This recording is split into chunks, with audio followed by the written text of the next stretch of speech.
Thank you, everybody, for joining us on this very sunny Friday, which is rather nice. It's spring day. I am delighted to be joined, if we're at the Forefront series today, by Jess Bondy, who is the founder of a charity called Words Matter. Many of you may not know that 2 in 5 children, yes, I said that right, 2 in 5 children experience verbal abuse in their lifetime or during their childhood. And Words Matter was founded to address this challenge with a very clear mission, which is written on Jess's background, to end verbal abuse of children. Jess is already making a very big impact. The charity has only been around for, I think it's coming up for 2 years. Is that right, Jess? And they are working with World Health Organization and UCL, and she was hailed in the House of Lords recently as an inspiring leader. So she's doing great things. But I'm delighted to have her today, and I will launch straight in and get Jess to tell us a bit more of your own story. So please do tell us why you started Words Matter and what's the story behind the beginning of it. Where was the inspiration? Well, thank you so much for inviting me, and lovely to meet everybody on this Friday afternoon. So my story is this. I mean, I spent decades working in communications. I started in consumer health. I then did main brand work. I then did corporate. I was a director very young of a big global firm, and then several other global firms, and then MD, and then I set up my own agency, and I worked for everybody from British Airways, Cadbury's, Procter & Gamble, Unilever, FedEx, Samsung, Sky, you name it. I set up my own agency, doing very similar things. And I always coached and mentored young people to help them realize their potential at three kind of critical stages of their lives: to springboard into further education, if that's what they wanted to do at kind of A-level and university, to launch themselves on the job market because so little is provided for young people, or to flourish where they were and somewhere else. And then about 2+ years ago, I went on a course, and this course was all about women speaking up and finding their voice. And every single week we'd meet on Zoom and we'd be given a topic. So the topic one week was "I believe," and you'd make some notes and then you'd stand up and look down your camera. And this particular week, which was the penultimate week, it was the fifth of the sixth week, and the question was, if you are going to die in the next 6 months, what do you want your legacy to be? So a very profound question for a kind of cold, wintry Monday morning. And so I sat at my desk where I am now, and I made some notes. And then when it was my turn to stand up, I did. And I looked down the camera and I said, if I'm going to die in the next 6 months, I don't want my legacy being that I'm a good aunt. I have a lot of nieces and nephews. I don't have kids myself. I said I didn't want my legacy to be that I'm a communications specialist, even though I had a very good reputation in that area. And I didn't want my legacy being that I coached and mentored young people to help them realize their potential, even though all those things are very worthwhile in themselves. But sitting at my desk, faced with a proverbial kind of gun at my head, something came to me. So I said, if I'm going to die in the next 6 months, I want to end verbal abuse of children by adults because words matter. And it had come to me because of my own lived experience of words, negative words getting so stuck in my own head.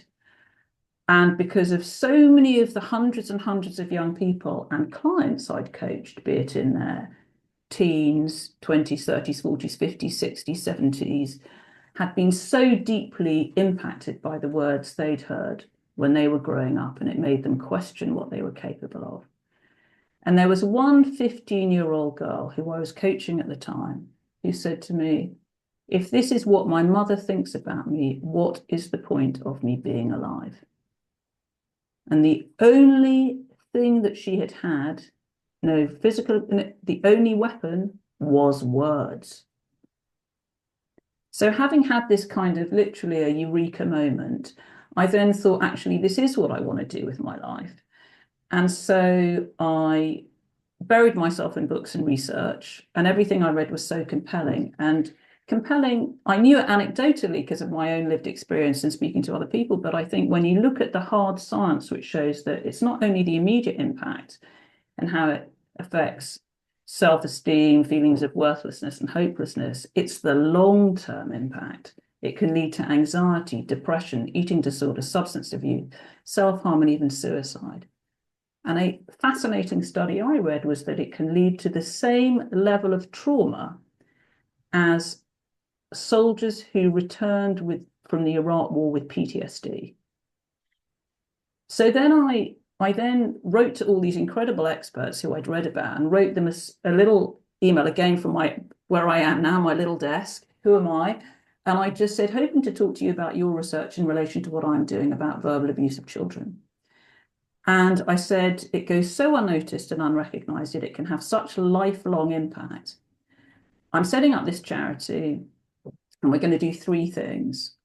Research on the scale and impact, to raise awareness, get this issue put on the map, and do campaigns, resources, training. And thirdly, we're going to collaborate with others, because this is a systems issue. It isn't, we can't do it alone. And we need to collaborate with experts, decision makers, other people, other organizations, and those with lived experience to develop solutions. And what was so remarkable to me, Mary Rose, was people came back to me within 1 or 2 hours. These eminent people. And then I had the conversation with them and I said, look, it could be me, but I think no other organization in the world has addressed this before. And they said, no, you're absolutely right. And then I had the kind of chutzpah, the confidence to say, would you join my advisory board? And they all said, yes, we'd like to, all these experts. And they said, yes, we'd like to make it part of our legacy too. And so that is how it all began. That is how it all began. That's an incredibly succinct way of explaining something that I'm sure was much more complicated and much more challenging than you've made it seem, because you've made it seem really very easy. But I know that these things are never, they take a lot of drive from the founders. But tell us a bit more first about the challenges that children are facing and in the modern world, how it's changed. I mean, I'd love to hear about the impact that you think that social media is having on this issue, and a bit more about the long-term impact on children. I mean, I think that one of the things that was really important to me at the start of setting up this charity was rooting everything in science and evidence. So we are evidence-based. And I think that also helped me in terms of how I position myself with other people and other networks and other organizations. So we funded what's called a systematic review. I went to UCL, where you're looking at all the published data on a particular subject, and then got some very good people to write the paper. I got them also to do, UCL to do what's called a Delphi study, where you're trying to get consensus of opinion from what are called experts, which could be parents, carers, teachers, any practitioners. Did a research amongst parents and carers and children, qualitative and quantitative. And then I also engaged this organization called Frameworks, which is all about how you frame messages for creating change. But I think the hard evidence is that, in researching with children, 2 in 5, as you said, experience it, over half weekly and 1 in 10 daily. And that means 1 in 10, every single day they're hearing these hurtful and harmful words. And a lot of people don't realize what is verbal abuse, but it's anything really to demean, to criticize, to belittle, to insult, all those kind of words. And it's not just about shouting and screaming. It can be quiet and subtle, you'll say stupid or whatever. And one of the things that was interesting is on our research of over 1,000 children, we asked them what were the most hurtful words. And the top 5 were, you're stupid, you're useless, you can't get anything right, you're worthless. And then we asked them on the flip side, what were the most positive words and what made them feel good? And it was things like, I'm proud of you. I'm here for you. It's okay to make mistakes. I believe in you and I love or like you. And I think it's this, we're all about trying to get that simple shift in how people communicate. And I think when we talked about what were the, you asked about what were the impacts. And I think that for children, when we asked them what hearing those words had on them, it was low in confidence, feeling isolated, feeling frightened, not believing in themselves, anxious, all of those sorts of things. But when they heard these positive words, it made them feel confident, happy, believing in themselves, and kind of able to function. And I think it's those sorts of, it's the switch of language. And I guess our whole approach is about if people know better, they can do better. Because so many people, I mean, lots of the research say, there's a small proportion who will use this language intentionally, but the vast majority are doing it unintentionally, not really realizing the impact of their words. And when we spoke to parents and carers and talked to them, it isn't not a win-win, because a lot of these people say they wish they could turn back time. They feel guilty, they don't feel good about it. So we're about empowering and supporting adults, and we're trying to prevent something at the root cause because of the long-term impact it has in terms of eating disorders, substance abuse, anxiety, depression, or whatever. Because we can all, at the end of the day, remember words said to us when we were young. I'm sure all of these people on this call could write words that they heard that build them up or knock them down. In terms of what you asked about the current environment, I think that what was interesting to us, again, when we talked to children, was that the vast majority of the communication they received from adults in their lives, and these are parents, carers, teachers, activity leaders, coaches, but there's a long tail of people who are doing it. It is all pervasive, and there are no socioeconomic differences, which is also surprising. That 80% of the communication was verbal as opposed to via social media. So yeah, it's not social media that is. So it's not social media that is having that impact, such dramatic impact, because when we are children, we believe what adults say to us. They're the adult, we're the child. What they say must be true. And a big factor in all of this is, as humans, is our brain development. Because when you're born as a baby, what's interesting is one of the people we've got on our advisory board has done a lot of work on neonatal and young child brain health. And we've got somebody else who's a specialist in brain health who's done numerous studies about verbal abuse compared to other forms of abuse, and it can be just as damaging as physical abuse and sexual abuse, yet it's unknown and not talked about. But I think that when you're a growing child, for your brain to grow, the essential foundations are warm and loving relationships and stable and secure environments. And if you don't have those, it's very hard. And so one can literally see on MRIs the impact that different forms of abuse, but in this particular case, verbal abuse, can have on brain development. Because as children, it's concrete thinking. You're not able to think in an abstract way. That kind of comes later. That's the essential stage of brain development that goes on till mid-20s. And it's absolutely fascinating. There will be, I'm sure, a number of people who are listening who are parents, like I am, and are racking through all of the behavior that and we'll have examples of when we've said things to our children that are, probably along the lines of some of those things that we shouldn't say. But, I'm assuming that you're also able to be reassuring in that it's never too late to put things right. Right. And you But can break the cycle. And I think that's the other thing. We're not here to blame and shame Yeah. parents, teachers, whatever. But I think that what is interesting is when one speaks to people who've got lived experience in their 30s, 40s, 50s, 60s, an apology, even at that age, would make a difference.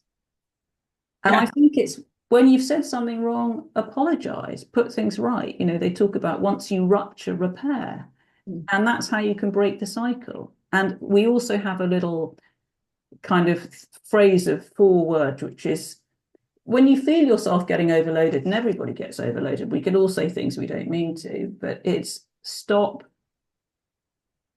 breathe, and think before you speak. And just take that little moment of pausing can make such a difference. Mm. That's, yes, absolutely. That's incredibly good buddy in every situation, not just parents.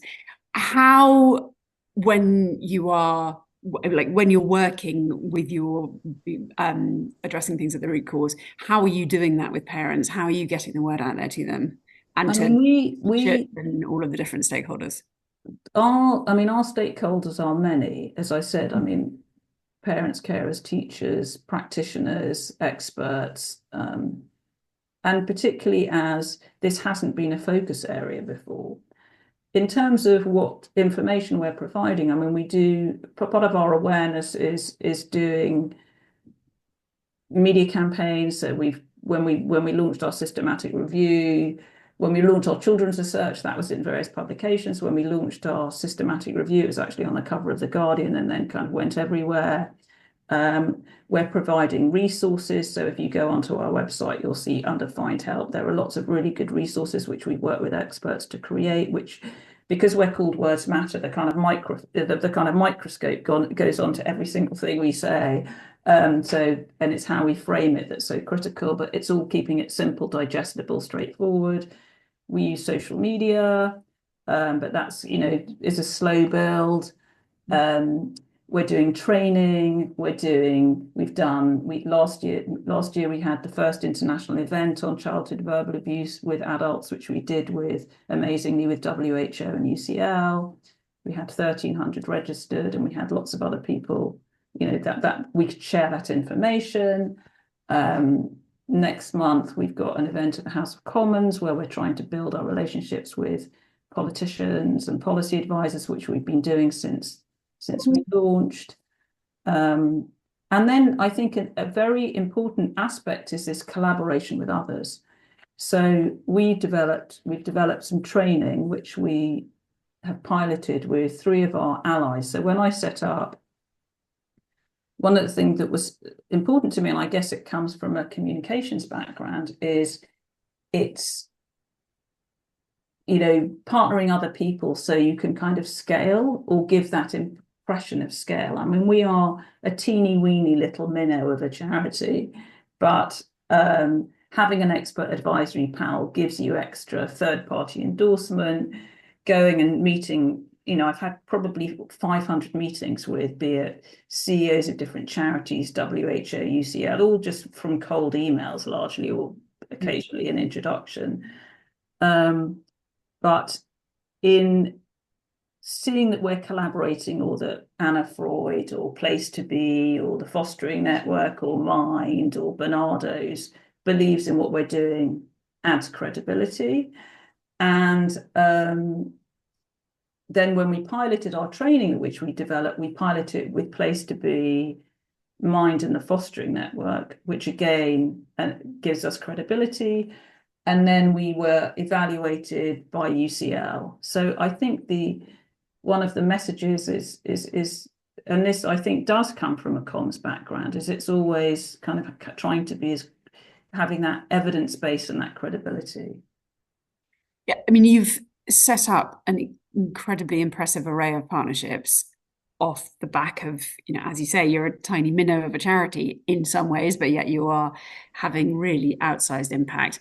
And I think that the partnerships that you've managed to set up already would be the envy of, pretty much anyone who's working in the small charity sector.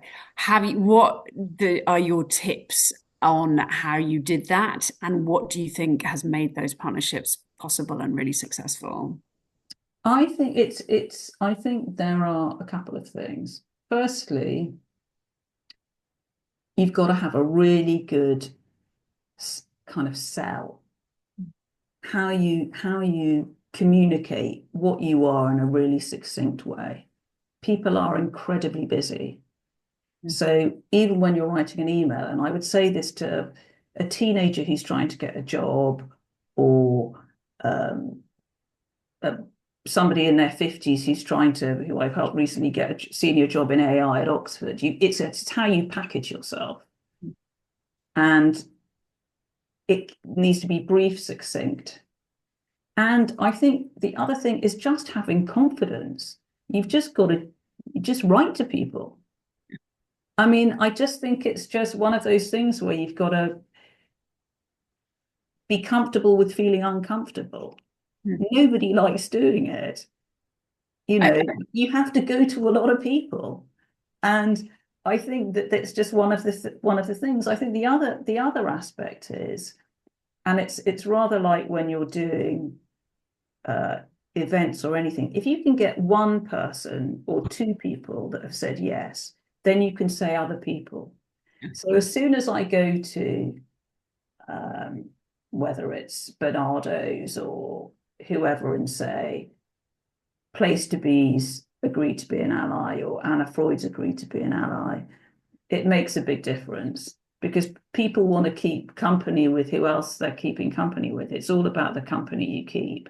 And I was incredibly fortunate because one of the early conversations I had, I think the first expert who came back to me was a guy called Marty Teicher at Harvard. And he said, he was, one of the few people that said, I want to make it part of my legacy, Jessica. And please call me Marty, even though I'd call him Professor this and Professor that. And then as soon as you say you've got somebody from Harvard, wow, it seems pretty incredible. So I mentioned that when I wrote to the next person, and then you get them on board, and then you can mention more names. So I think it makes a big difference if you can kind of get a few people, but it's just, I'd say go for it. And I think the other thing is always somebody might know somebody that might know somebody. You never know. You never know in whatever sphere we are working in. You just never know. And I've always really loved, I love making connections, helping with people with connections, networking. It kind of gives me joy. I like meeting people and finding out about people. So uh, I, I I'm lucky. And some people hate doing any of that. They don't like it at all, but I do. I think, I mean, our experience is very much based on that as an organisation at the fore, in that we are so grateful for the connections that people make for us, but also we try and be as generous as possible in making connections for other people. And people, I think, get that sense of sort of generosity of spirit. And it's rare that we can repay the people who have helped us generally, because they're often supporting us with funding or with things that are quite specific. But they know that if we can't repay them, we can hopefully pass it on. And I think there is a huge kind of positive virtuous circle that goes on with supporting and being generous. And I completely agree about you never know who anybody is going to know or might be able to connect you with. So yeah, sort of tell everybody about what you're trying to do, Yeah. because yeah, just, You have to get your elevator pitch, your yeah. passive. Yeah. I mean, you are obviously, as you've mentioned, you come from a very successful communications background, and that has clearly held you in very, very good stead. For those who aren't, or, we've some of the organizations we've backed have been set up by people from incredibly diverse range of backgrounds, from prison officers to people working in homeless shelters to nurses to all over. And obviously they've got very different skill sets, but this comms piece is clearly very, very important. So what would your advice be to them if they're not necessarily instinctively um, good at getting the elevator pitch? Have you got any tips on how to think about Um, making the message really succinct? I think one of the things I often say when I'm kind of coaching other people to help them is that if you imagine you've got in at the ground floor on a lift and you're going up to the fifth floor, and you've got to just sell yourself in that over those floors, in whatever it is, for 3 minutes, if that. And I think one just has to practice it with anybody to see, are you getting it? And it's just practicing it with other people and honing it and honing it and honing it. And it isn't, these things are about, they evolve. I mean, what I first said has been honed, and then other people have said, "Oh, do you mean this?" And then one's refined and refined. I mean, um, one can spend hours writing stuff. I mean, just because I'm a comm specialist doesn't mean I don't, you know what I mean? It doesn't mean I would still spend hours thinking about these things. But it's an investment that is worth it. But I think if one can think about um, trying to encapsulate it in a very short period of time, because everybody's attention spans are so short. Yeah, and getting shorter. It's a And the lift analogy I find is quite helpful to people. And then I go, no, you've reached the 20th floor. That ain't, you had to get out at number 5 and get to the point, get to the point, get to the point, get to the point, and get your key message out there quickly. Mm. Yeah, it is something that you have to practice and practice, and our messaging, yeah, we're constantly trying to hone it and evaluate it and make it as good as possible because yeah, it's really not easy. And yeah, much bigger and way more successful organizations than either of us are now running are still struggling with it. So I think we also are keen to emphasize to people that there are big businesses that spend millions and millions of pounds on these things. So yeah, keep practicing, but don't beat yourself up if it's not Don't perfect. beat yourself up, and try a few things, and if it's not resonating with the audience, try something else. Yeah. And I mean, it's so fascinating because this subject is very divisive. Mm. There are people that get it, and there are people that don't get it at all. And I remember going to an event with a friend of mine, and I was really trying to talk about it with so many different people, and there were suited and booted men, and they were saying, "Sorry, we just don't understand it." And I was saying, but we've all remember things that were said to us when we were young. And I kind of came away from that meeting feeling incredibly deflated. And then I really weirdly that evening event, very oddly for me, because I'm a bit of a home bird, I had another event that day. So I went from one thing to another. And then I went to this, it was at this time, it was in a kind of bar as opposed to a kind of posh events venue. And I went up to the first person I said, and I told him what I was doing, and he started, his eyes watered and he cried. And he said, "This is so important because this happened to me." And it's also you have to get back up on the horse. Yeah. And I had somebody who I thought would be a real supporter of this saying to me, I hate the name and I don't remember anything from my childhood. And so, Mm. you know what I mean? One just has to dust oneself down, but it can be setting up a charity is brutal. Mm. Yeah.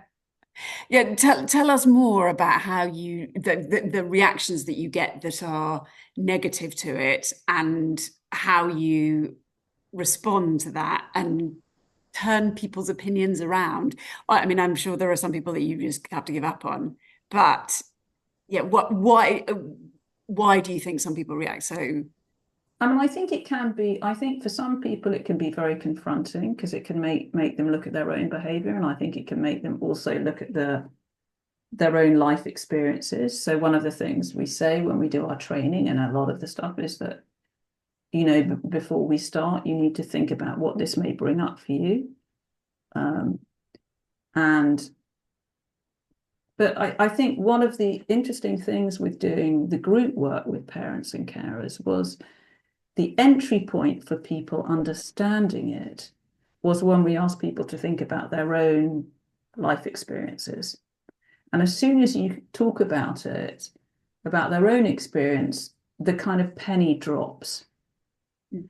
And there was one guy who was in his mid-50s. He said, gosh, I get it now. I can remember when my father told my sisters they were about their appearance, legs, bum, and they're both now in their 50s, having been suffering from anorexia since they were teens. And that somehow got it. He suddenly the penny dropped. I think there's also this kind of there's also a group that think that have been brought up with what doesn't kill you makes you stronger, the old sticks and stones, and some people have done very well. Some people have managed to survive a lot of these things, but a lot of people just don't, and Yeah. they don't, and it's such a necessary area. Sorry, I feel I've probably gone off piste in terms of what you asked. No, no, Sorry. your insights are really fascinating. In terms of what you're doing as a charity, and give us just a quick overview of how long ago was it that you had that epiphany moment where you said, I'm now realizing that hopefully, unless you're a total genius, you didn't have it in quite such a succinct way as I want to end verbal abuse of children. I have to confess, I really did. I really Oh, did. that's amazing. It was actually like that, and actually, people. That is now your name and your slogan and your mission. That's Yes, amazing. that is it. And I guess, and it kind of, I mean, I feel what I'm doing now is the only reason I'm on this planet. Hmm. I feel the only reason I exist is because of what I'm doing. And actually, if you think about it, it all makes sense. I started off working for big brands and businesses, helping them. I then was helping young people communicate, market them, and now I feel I'm the voice of children. Hmm. Um, and yeah, so I set it up. I had my epiphany in around 2022. Then I decided it was so interesting. I've still got it by the side of my desk. I did a kind of those mood boards, or you're looking forward in your year, what you're going to do. And I put words matter as the big, I put words matter as the big thing, and other things really small. And I can only see that now, but actually, words matter was a tiny little, a kind of thought. And then it just sort of in conversations and people's receptiveness about my idea and saying, you've got to do this. And then that's what I spend all my life doing now. But it wasn't easy because it took getting the charity registered. It took a long old while, but that was December 2022. I thought fundraising would be much easier, so I engaged a fundraising consultant to help us. And bear in mind, I haven't sold a business, I'm not a wealthy person, but all of the startup was funded by me. I felt so passionately about it. So I funded all that research. I knew I wanted to make it evidence-based. I funded everything. But yeah, so the whole process of setting up a charity is not easy, as everybody will know, and getting all that kind of whole process and honing down what you're doing, and then they come back with a few more questions, and then I was very clear that I didn't want to kind of launch it until I was ready, and it was so important getting the research done. Um, very, very early step was setting up my advisory board, and it was only just because of speaking to this wonderful guy called in Ireland, um, who who's one of my profs, who's at the UNESCO chair of children and civic engagement. He said, "Oh, Jessica, I think you should do a systematic review. I wish I could do it, but I'm on sabbatical in New York, Patrick Dolan." And So I thought, oh, I better do that then. But you know what I mean? I have to confess, I'd never even heard of a Delphi study. And somebody said, I think maybe you should do a Delphi study. So I went, okay, I'll do that. In terms of where you're at the moment and what your challenges are in the next year and 3 years, what's your strategy and what's your vision for where you're trying to go and what's going to hold you back? Well, we launched when we launched our research in 2023. So we are September 2023.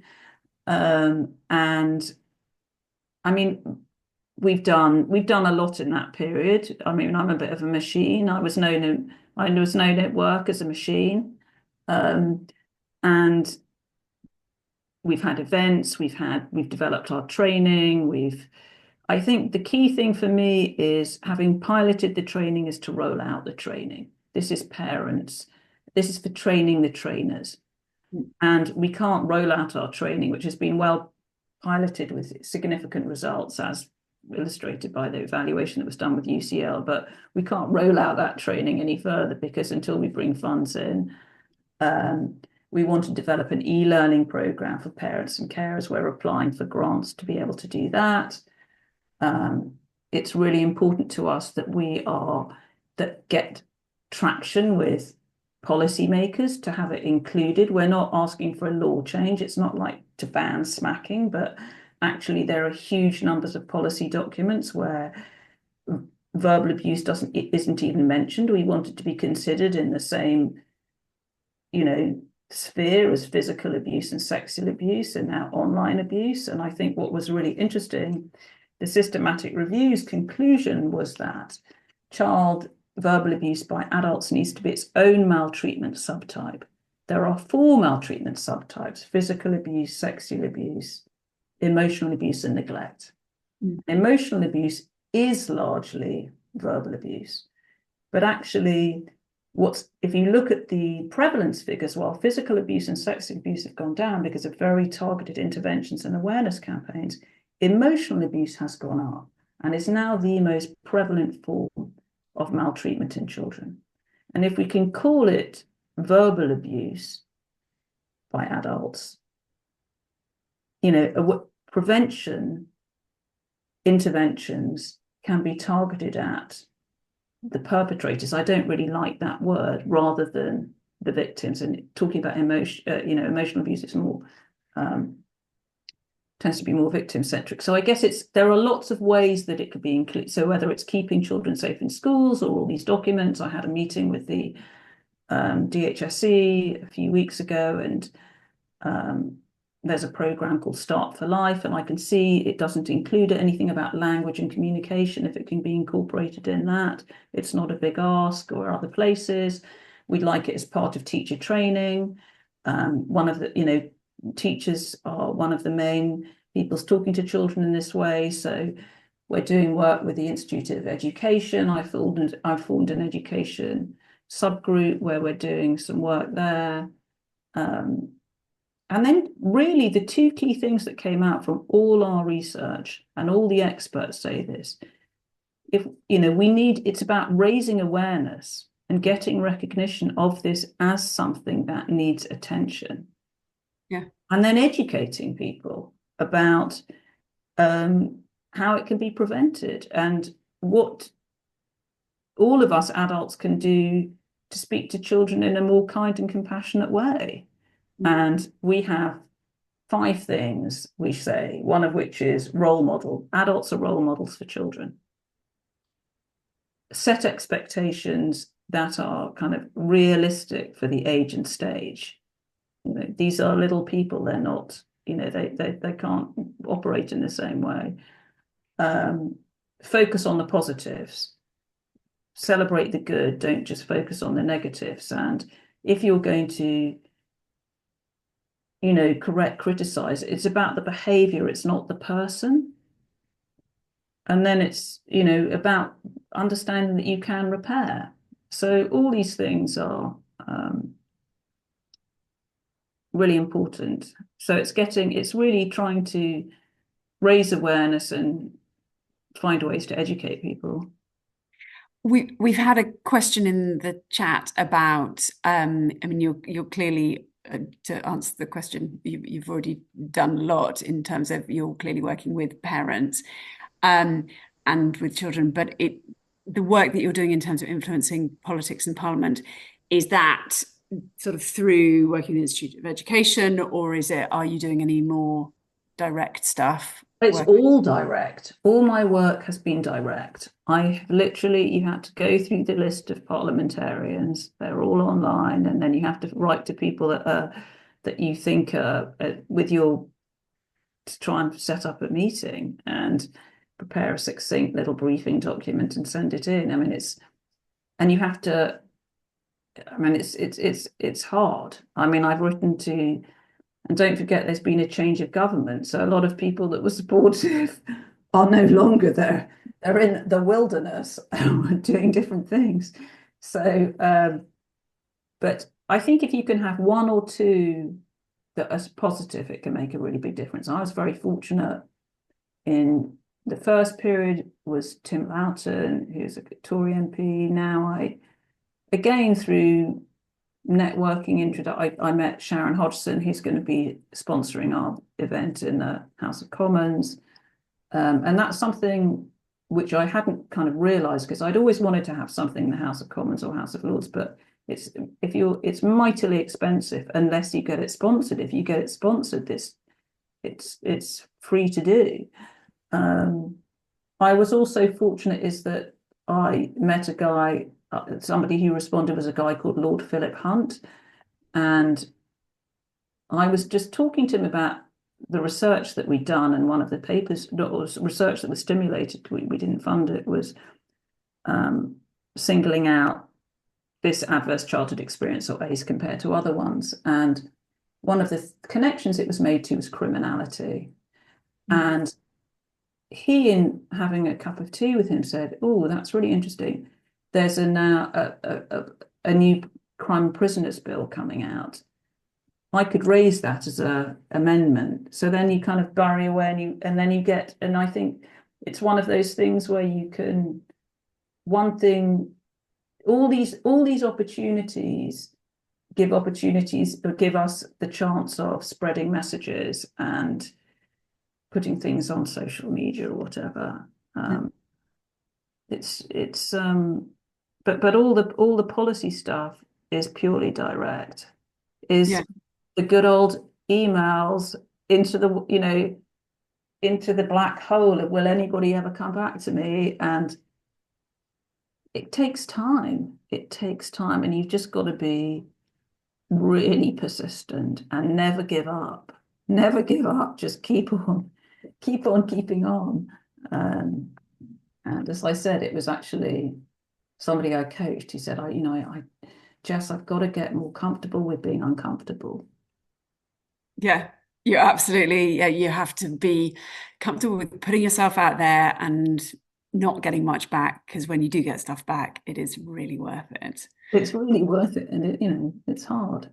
Yeah. But I think I have to say, I have to thank the fall, because I think in going through that process, I think it really sharpened how we communicate, how we need support, and what we're about, because it had to be so succinct. And for that, I'm truly grateful. Thank you for that. Jess is talking about for those of you that aren't aware, our application process. She worked with one of our amazing consultants who is doing the consultancy on a low bono basis, who is there because they want to help the applicants that have been longlisted to really hone what they need and why they need it, and how it will unlock some kind of future activity and ability to scale, or ability to be more sustainable or resilient as an organization. We are coming to the end of the time. We've come to the end of the time officially. But Jess, is there anything else that you want to add? We've had some lovely messages, which most of them are sort of messages saying they love what you do and they might want to connect in the chat, as opposed to specific questions, but we'll forward you them all afterwards. But is there anything that you'd like to say before we close Well, I think thanks for everybody listening and joining on this Friday afternoon. Do take a look at our website, which is www.wordsmatter.org. I'm always open to having a chat. I can see Jane, who had reached out to me, and then somehow it has got lost in the ether, but we're going to reconnect because I love to speak to as many people as possible and meet them all. And yes, get in touch if you want to collaborate. I, if anybody wants any within reason tips or advice, I mean, I'm no expert, but I'm learning on the job. I've never set up a charity before. It's totally different than setting up a company because you're not actually selling any products, or selling any services. It's a whole new world for me. And life's, in the words of Ronan Keating, life is a roller coaster. You just got to ride it. Brilliant high culture analogy. I love that quote. Um, well, Jess, thank you so much for sharing everything that you have today. It's been really, for me, I mean, we've had quite a few conversations over the years, but I'm so thrilled to see how Words Matter has progressed and what amazing things you're managing to achieve with it. And we have everybody an incredibly transparent process because even though I had some conversations with Jess, I had no influence whatsoever over them getting funding. So I was thrilled that you were so successful and we were able to now officially back you as opposed to just being kind of cheerleaders from the sidelines. And yeah, everyone, thank you very much for listening in. And we hope that you will be here and listening in next time. We will post the recording on YouTube. So if you'd like to share it with anybody or you haven't been able to listen to the whole thing, please do check it out. Jess, have a lovely weekend. Thank you very much for all you're doing for our future generations. Thank you and have lovely weekends, everybody. Bye.